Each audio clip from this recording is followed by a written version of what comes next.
Hey guys, welcome back to another weekly developer update, well, slash diary.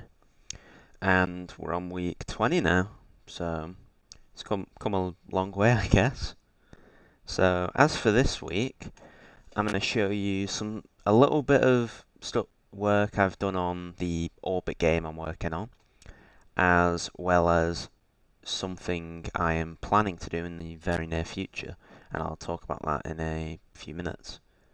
So first, as for Orbit, I've made a few little functional changes, just mainly like making the player weigh a bit less and making the player faster, just to make the movement feel a bit more fluid. As before, it could feel like it could take a bit too long to sort of leave a planet's orbit, whereas now, thanks to the increased speed, you can leave a planet's orbit much more easily. Also, as you can probably hear, I've got the music that I made in FL Studio playing. So, although I don't think this music is perfect by any means yet, and there are a few changes I still want to make to it, I think it fits for now, and I think it works. There are things I like about it. I like how the chords sound, especially like at the start of it. And I think the main melody sounds okay, although there are a few parts in it I'm thinking of changing. I think it sounds alright. So, other than the music, which originally I was going for like a Mario Galaxy sort of like calm sounding song, the sort of like maybe like Space Junk Galaxy in that game. How it's like a calm piano. It's like very quiet and subdued. But however, once I made that, I was also looking into like the synths and like different synthetic instruments. I think they sounded quite well and fit the aesthetic quite well. So I decided to use some of them and, well, just use synths rather than normal instruments, which I think sounds quite nice. So, other than the music and the changes to the player, this is where I'm planning to have the big black hole chasing the player segment. So it's going to be a lot bigger than this, as I've been making a bigger black hole that's just more detailed, which is going to go here. So as you can see for reference, here's the size of it compared to the player, so it's going to be quite large. And I'm also just going to make a few changes to it right now, because although it's a black hole, so there's not really... So although it's a black hole, I feel like I don't want it to look too simple. So I think I'll either make some additional changes to this bit of art, or I think something that could look good is having the big black hole be here on the side, having the particle system that I've used, however making it much more bigger and noticeable with this black hole. So having the particles come from like miles away, or like quite far away from the screen, to show that like the black hole has a lot of suction and power. And also, I think something that could be good is having the black hole trigger some screen shake as it's moving. So the way I'm planning to do this is basically, say the player's down here. Once the player makes contact with this planet, this black hole it will trigger screen shake when the player makes contact with this planet, and this black hole will slowly begin to move across the screen from left to right. And I'm going to have more planets here on this side that you have to navigate through as this black hole chases you, effectively.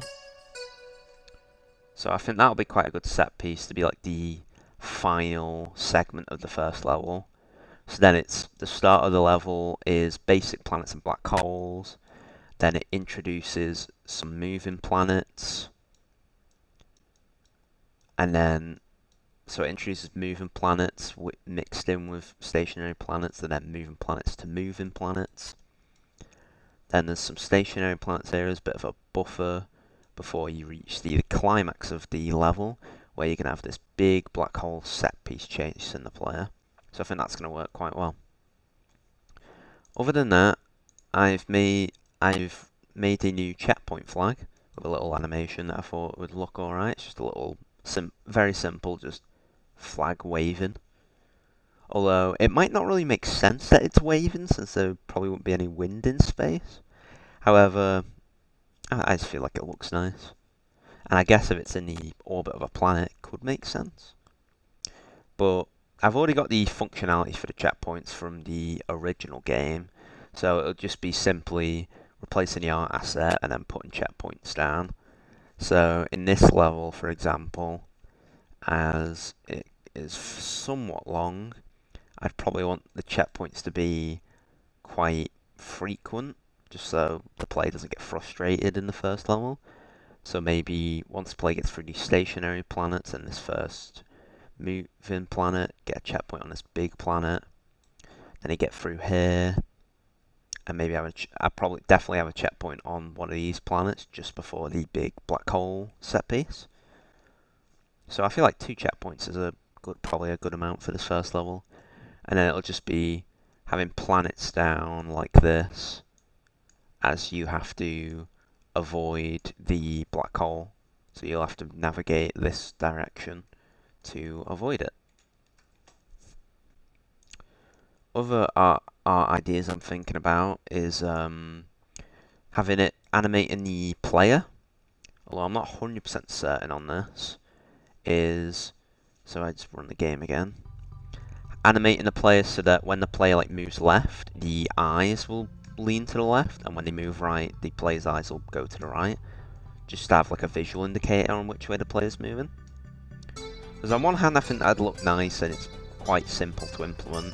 However, on the other hand, the player is already quite small, so it might not really make much of a difference visually. So I'm gonna implement that and just see how that looks. And if I'm not keen on it, I'll either change it or just remove it. So other than that, I think that's everything for Orbit that I can show this week. However, I've also got plans for something I'm doing this weekend, which is I'm planning to enter the Game Maker's Toolkit game jam with a few friends of mine. So, if you don't know about this game jam, it's a massive game jam, probably one of, if not the biggest game jam that's held each year. As you can see, there's 19.3 thousand people in it. So, I'm not expecting to get first by any means. However, I'm excited to give it a shot. It's a 48-hour game jam, which is going to be interesting because all the game jams I've entered so far have been ranging from a week to 10 days. So it's going to be an interesting experience to crunch in the 48 hours in such a short time period. Although I am looking forward to it because it has been a while since I've had to full on get my grind on and just get my head down and work. As that is the difference between just creating games in your free time compared to doing it for a specific deadline, for example. But I'm looking forward to it. As you can see, it starts very soon. So for my next weekly dev diary, I'll probably showcase the game we end up making. As the theme gets announced when the jam starts, so I don't have a clue what we're gonna make yet. However, I'm looking forward to it. I'll probably end up doing a lot of the aesthetics for the game, which I think will be good, as that's probably the part of game development I enjoy the most, like the design and creative side. Although I also wouldn't be against doing some music for it, as I now know how to use FL Studio, which I didn't know before. So I'm gonna be entering this over the weekend with 3 friends of mine, and I'm looking forward to showing you what we end up making. So, other than that, I think that sums everything up. So, thanks for watching my now going on 20 dev diaries. I appreciate it, and I guess I'll see you all next week. Alright, peace.